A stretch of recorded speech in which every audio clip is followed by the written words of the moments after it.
नमस्कार, स्वागत है आप सभी को राजीव के डिजिटल दुनिया में।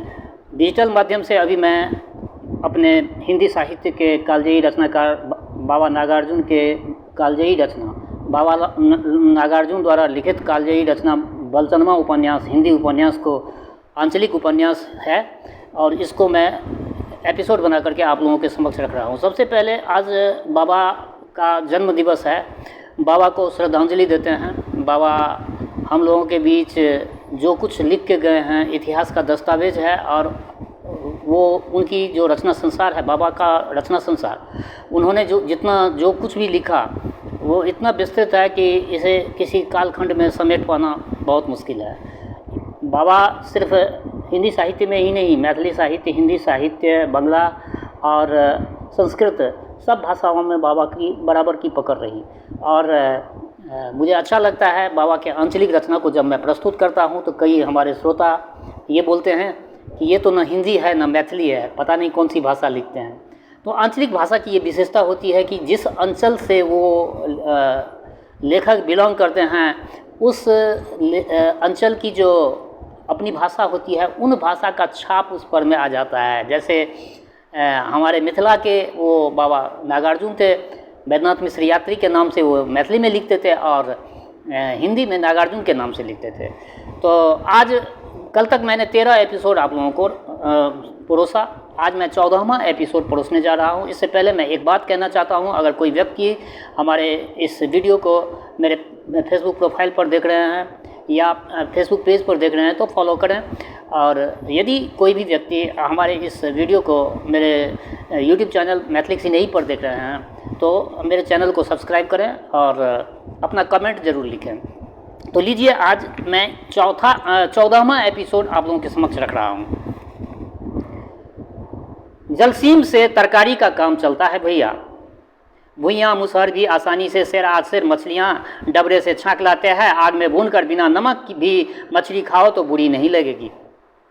बाबा को मछली का बहुत शौक था, बहुत मछली पर भी इन्होंने वरुण के बेटे एक इनका उपन्यास है, उसमें विभिन्न तरह के मछली के विन्यास के बारे में बाबा खूब चर्चा किए हैं।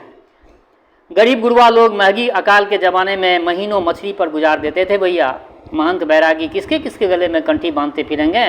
कोठी बखाड़ी में धान चाउर भरा हो, बाग बगीचे में तरकारी फल फूल लगा हो, तभी कंठी की इज्जत बची रहती है। गरीबों के गले में 4 दिन की भी कंठी सही सलामत बंदी नहीं रह सकती भैया। मतलब यह कि बाहर मजदूरी करने वाला भी साल 6 महीने घर पर बिता सकता है, तंदुरुस्ती दुरुस्त रहे तो सब ठीक है। मैंने सोचा औरतिया भी तो कुछ न कुछ करती ही रहेगी, खेत में गोबर डालावेगी, घर का काम काज करेगी, झाड़ू बुहारी चक्की चूल्हा उखड़ ढेकी रस रसोई सब कुछ करेगी। माँ को तभी आराम मिलेगा, दम मारने की तनिक फुर्सत मिलेगी। रेवनी की जुदाई अम्मा को नहीं अखरेगी क्योंकि पुतोहू नगीच में रहेगी। मैं 6 महीना घर रहूँगा, 6 महीना बाहर रहूँगा। बलचनमा ये सब बात सोच रहा है मनी मन। आसीन कार्तिक अगहन पूस और माघ, अभी 5 महीना बाकी था। 6 पंचे 30 रुपया हुआ। कुछ ऊपर से मालिक भी दे देंगे, कुछ पहले का जमा है, मिला जुला कर काम चल जाएगा। बात बिल्कुल पक्की हो गई, गौना होगा ही मगर अगहन में नहीं माघ में होगा। और जब होना ही है तो जैसे अगहन वैसे माघ।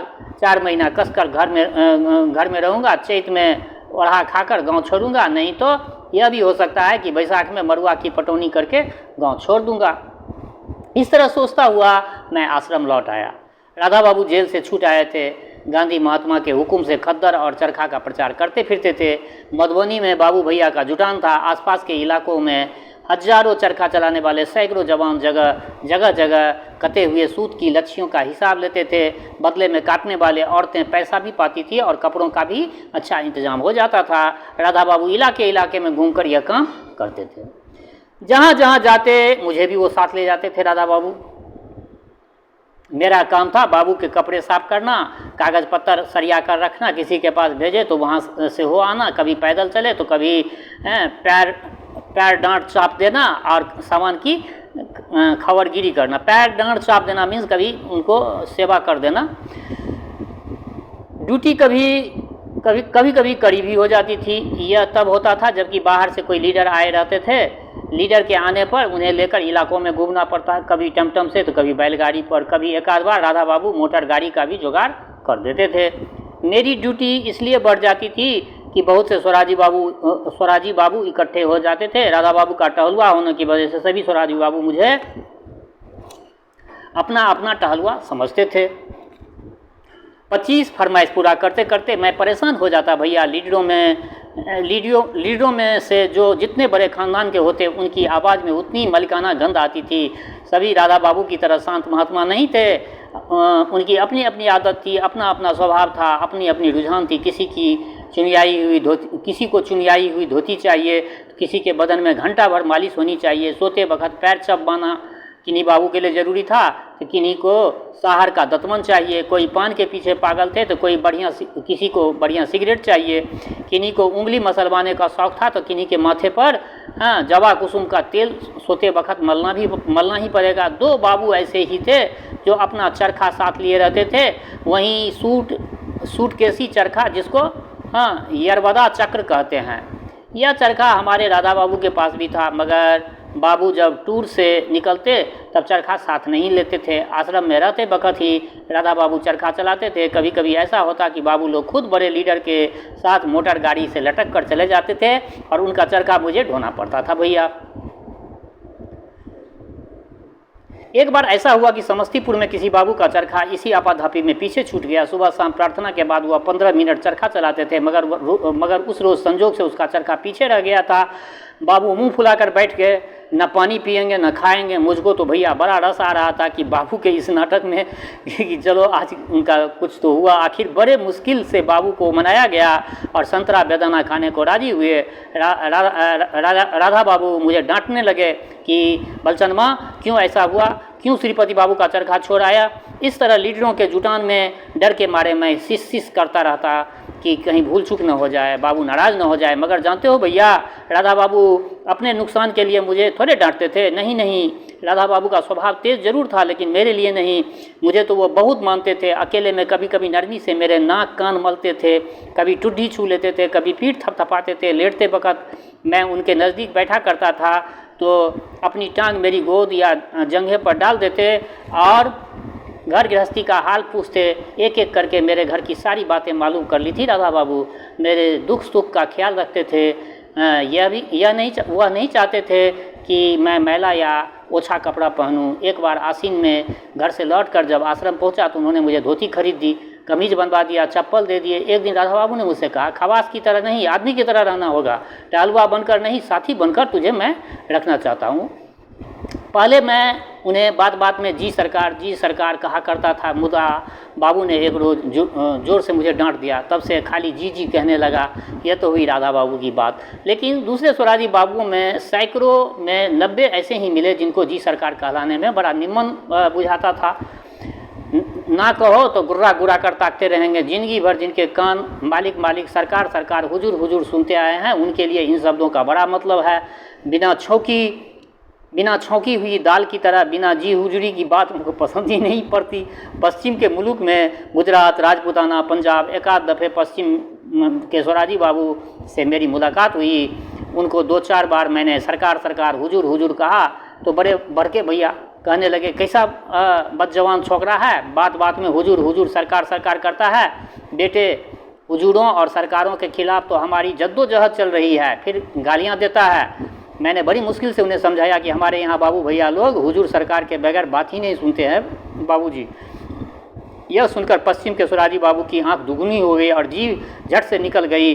ऐसी बात है धत तेरी की, मैंने तो कहा जी हुजूर, हमारे यहाँ ऐसे ही रिवाज है, बड़े लोगों के सामने जी हुजूर करना ही पड़ता है। लीडरों की जुटान 1.5-2 महीने पर होती थी, तब मेरा काम बढ़ जाता था भैया। बता ही चुका हूँ, बाकी मौज थी। राधा बाबू कुर्ता कमीज गंजी बनियान नहीं पहनते थे, सिला हुआ कोई कपड़ा नहीं। कभी 3 गज की कभी 4 गज की धोती पहनते, बदन पर छोटी सी चादर रहती थी। जाड़े के दिनों में कश्मीरी लोई ओढ़ते थे। एक आध पल्ला अंडी का भी रहता था। मतलब यह कि धुलने वाले कपड़ों की गिनती 4 से ज़्यादा कभी नहीं हुई। देसी कपड़ा और देसी साबुन, 30 पर से देसी खाद, 30 पर से, देखिए यही सब आंचलिक भाषा की विशेषता है। 30 पर से मानी उस पर से देसी हाथ, वहाँ जहाँ 4 चोट मारते थे कि कपड़ा साफ हो जाता था। सफ़ेद खद्दर साला मैला भी जल्दी होता है और साफ भी जल्दी। बार बार रोज 4 रोज पर राधा बाबू के कपड़े मैं साफ करता था। सुना है कि अपना कपड़ा वह साफ करते थे पहले, मगर बाद में काम बहुत बढ़ जाने से यह जिद उनको छोड़नी पड़ी। खाना वह उसी तरह खाते थे जैसे आश्रम के बाकी लोग। महात्मा जी यहाँ से टमाटर और प्याज खाना सीख आए थे, सो आश्रम के बाग में खूब टमाटर लगा हुआ था। प्याज भी यहाँ उपजता था। मौसम में 4 ठो प्याज और 8 ठो टमाटर खाते थे हमारे राधा बाबू। प्याज तो मैं भी खाता था, मगर तैयार टमाटर जब मैंने खाने की कोशिश की तब फेल हो गया। ऐसा महकता था मानो सरकारी अस्पताल के कंपाउंडर का कमरा हो। तरकारी में डालकर 50 दफ़े टमाटर मैंने खाया होगा, मगर आम के तरह पका टमाटर चूसना मुझे कतई पसंद आया। आश्रम में मांस मछली खाना मना था। मुझे महीने में 1 आध दफ़े मछली मिल जाती थी। कैसे मिलती थी? छट्टू भाई मलाह थे, उनकी चाची का नैहर पासी के एक गाँव में पड़ता था। छट्टू जाते ही रहते थे। पुरैनी के पत्ते में लपेट कर मेरे लिए 2-4 कुटिया मछली लाते थे। मैं और में जा कर के जलसीम का भोग लगाता था। एक बार राधा बाबू ने कहा, अरे तेरे मुंह से मछली की गंध आती है रे बलसनमा। मैंने माथा झुका लिया तो बोले, कोई हर्ज नहीं, हम वैष्णव है तो इससे क्या, सारी दुनिया कंठी बांध लेगी। यह कहकर मुस्कुरा पड़े। पीछे कहा, मछली खाने के बाद 1 आध बीड़ा पान खा लेना चाहिए, इससे मछली की महक चली जाती है। हम तो बुच्च गवार ठहरे, हमें क्या मालूम कि किसकी महक कैसे मरती है।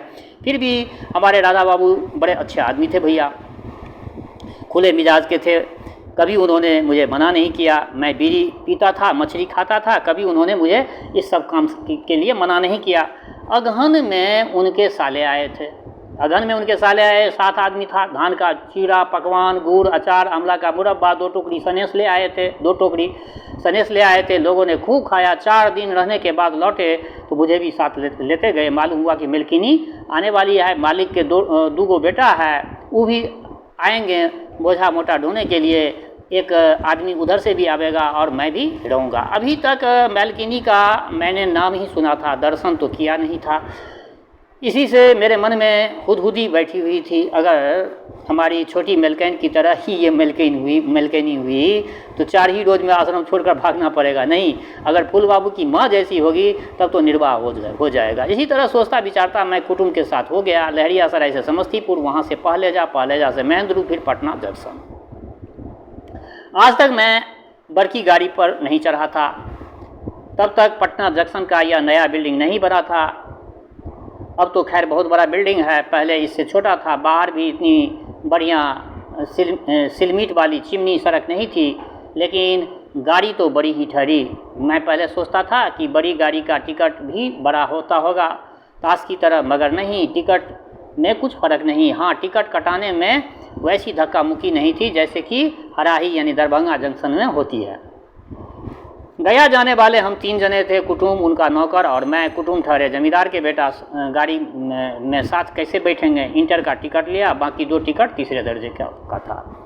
गया लेन में गाड़ी तीसरे प्लेटफार्म में सट कर लगती है। पहला दूसरा प्लेटफार्म मेन लाइन के लिए है। पूरब की ओर जाओगे तो सीधे हावड़ा पहुंचोगे, पश्चिम की ओर जाओगे तो लखनऊ दिल्ली।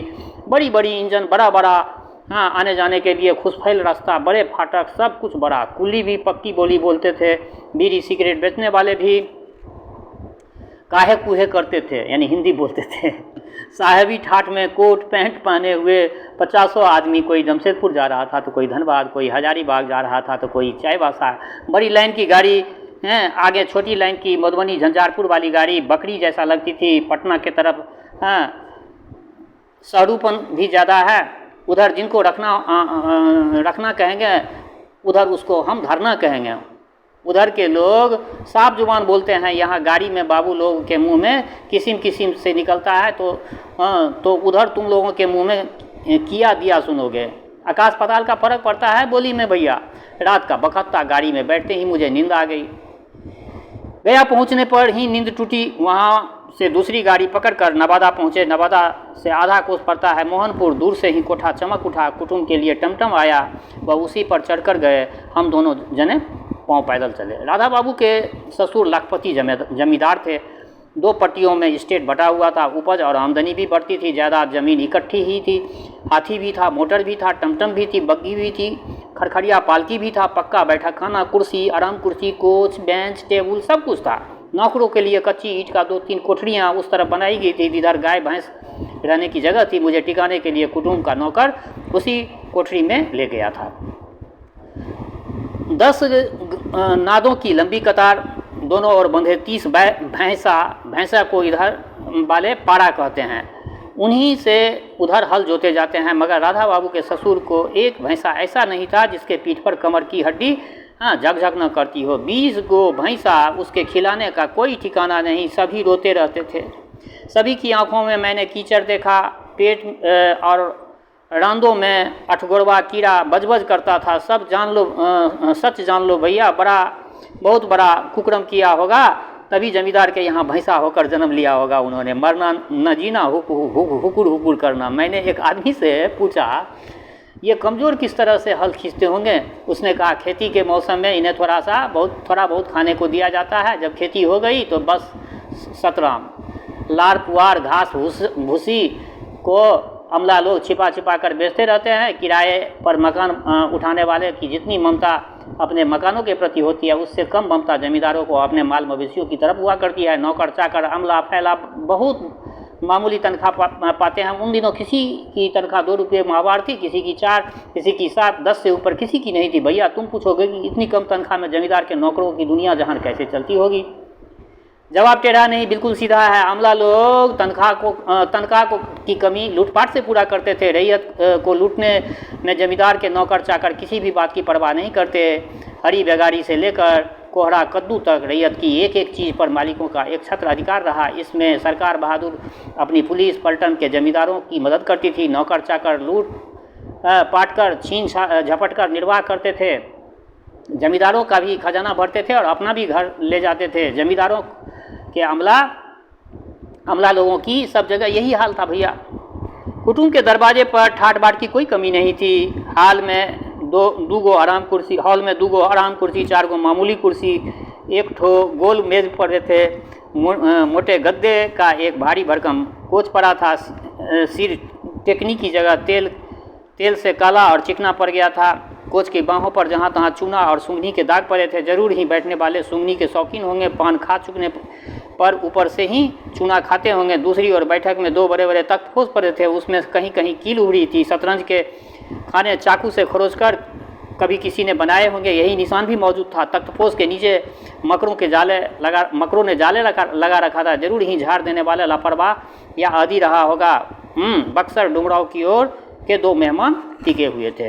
तो श्रोताओं, आज मैंने ये 14वां एपिसोड आप लोगों के समक्ष रखा। अगर इन सारे एपिसोड को आप लोग सुनिए, संपूर्ण सुनिए, स्किप करके नहीं, संपूर्ण सुनिए और अपनी प्रतिक्रिया रखें।